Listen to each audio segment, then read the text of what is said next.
Welcome back. I went through all 32 NFL teams' coaches to figure out exactly how they affect your fantasy football teams. Today's episode, the Los Angeles Rams. So take a seat, class is in session. Did they change anything in the coaching situation? Yes, they added Mike LaFleur as their offensive coordinator, but they still kept on Sean McVay and Raheem Morris. This is still more of an offensive-minded program. Raheem Morris focuses more on the secondary, so we can kind of talk about that a little bit and get it out of the way. But on the offensive side of the ball, we got Sean McVay, and his specialty is tight ends. This is seen with his time with the Redskins and now the Rams. And in terms of Mike LaFleur, the new offensive coordinator, his specialty is the theoretical passing game, as emphasized with his time with the 49ers and Jets prior to joining the Rams this year. I think we can potentially expect a slight bit drawback here, but not for a theoretical new offensive coordinator coming on this because it's a more offensive-minded program already. And I think paying attention to exactly what they did in free agency is very important here. This team essentially did a fire sale in free agency, which should be a massive red flag for you and anything that you're holding in them in terms of fantasy. There was also rumors this past year that Matt Stafford and Sean McVay were considering retiring. And when you look at what they've done in free agency and via the draft, it does not seem like they filled those holes and they're overall in just a full-on rebuild. Like, if I'm you, I am very, very pessimistic about this Rams team. Now that we've laid the foundation for exactly how the Los Angeles Rams have attacked this offseason, we can start to dive into exactly how the coaches affect our fantasy teams. But before we do that, we need to check with the guys upstairs to see exactly how they have the Los Angeles Rams projected so we can give our knowledge a little bit more structure. The general consensus around them is about 6 to 7 wins, and placing third in their overall division. That does make sense when you have the Cardinals in your division. I'm not going to stray from consensus here. I think I'm going to err on the side of pessimism just because it looks like they're in a rebuild just like the Cardinals. They don't appear to be making any splashes in free agency to be like, we want that guy. If anything, you're just getting a bunch of training camp rumors about people that you're like, oh, I think Puka Nacua is going to be the guy, which is definitely very possible, but we'll see how that plays out. But now that we've got a really strong understanding of the general direction in which the Los Angeles Rams are built towards this season, how exactly does Sean McVay and Mike LaFleur affect our various fantasy football teams? Starting off with the quarterback, and that is Matt Stafford. Looking at the QB totals, there has most certainly been some eliteness to this offense. But I'm not going to get your hopes up. I'm going to tell you right now, I think it's going to be a 16 fantasy point per game floor at the highest of 17. And you're probably like, that's way too low with Cooper Kupp in your offense and Tyler Higbee. Definitely true, but considering I'm saying this is really going to be a rebuild, I'm not going to be super optimistic about them winning games in general. I wouldn't be surprised if they theoretically tanked. Heck, I wouldn't be surprised if Stetson Bennett ends up starting at some point this season. But that's neither here nor there. They're still going to be trying to win games, and there's going to be still some great volume to go around, but overall, you need to be very pessimistic on kind of the general direction of this team. It appears to be in a bit of a downtrend based on the charts here, and I think we should kind of follow that a little bit, especially with what we saw them do in this offseason by basically saying, fire sale! Moving over to the RB1, and that should be Cam Akers. There is definitely a high level of upside here, but I'm not the most convinced he's actually going to be the guy that everyone wants him to be in fantasy this year. But considering this is pretty much a rebuild, and I don't see them utilizing the run game nearly as much as people are expecting them to, I see this as a downtrend.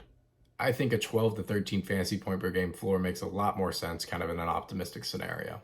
But just to let you know, I've not touched Cam Akers in a single draft. I think he's overpriced. I just don't really trust it whatsoever, and I wouldn't be surprised if we actually have a new emergent RB1 on that team very soon. Moving over to the RB2 and what appears to be in a general uptrend, my theory is that it should be Kyren Williams, but that could easily change.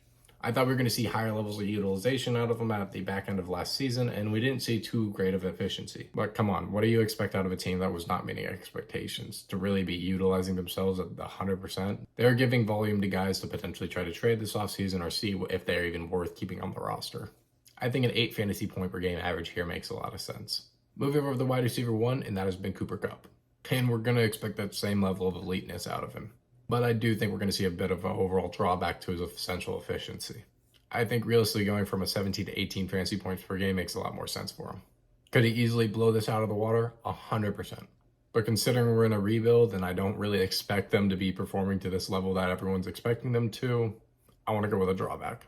Moving over to the wide receiver 2, and that is Van Jefferson. These two charts just look like they're about to fall off a cliff.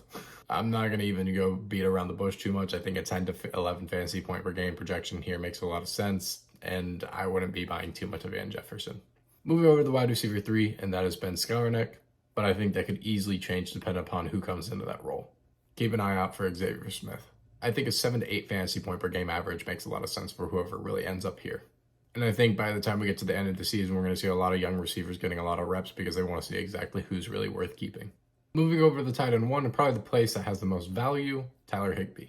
I mean, he's going way too late in drafts, in my personal opinion, because we've seen some serious eliteness from the tight ends underneath Sean McVay. Now, do I think he's going to average like 14 to 15 fantasy points per game? No. But I think 11 fantasy points per game is definitely within his wheelhouse, and that's where I'm going to set his projection at. I think people are forgetting how many fantasy points he actually was averaging in those first 6 weeks.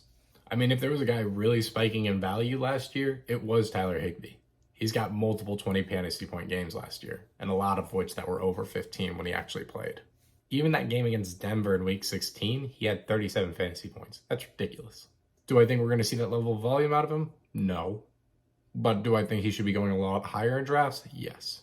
I understand the level of optimism with like Cooper Kupp and the amount of targets he should be receiving, but I think we need to talk about Tyler Higbee a little bit just as much based on the overall production we saw. But that's also likely because we didn't see Cooper Kupp relatively play to the full potential. But those first 6 weeks, we do know that Cooper Kupp was relatively healthy. And he put up multiple 15 fantasy point games. So just to kind of recap this a little bit, this Los Angeles Rams team looks like it's in a rebuild. I wouldn't focus too much on the running game as I would on the passing game. If you want to take upside kind of shots, I would really aim at Tyler Higbee.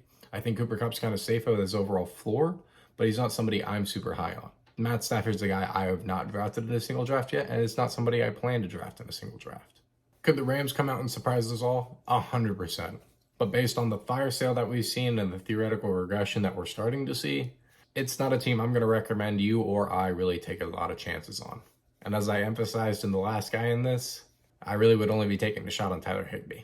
And if you want a deep shot, depending upon how training camp goes, I think Xavier Smith could be interesting too. Make sure to drop your fantasy questions down below and I'll answer them as quickly as possible. But if you enjoyed this video, make sure to drop a like and subscribe. We got a video on the Miami Dolphins coming tomorrow, and I think you're going to want to pay attention to that one specifically. As always, peace.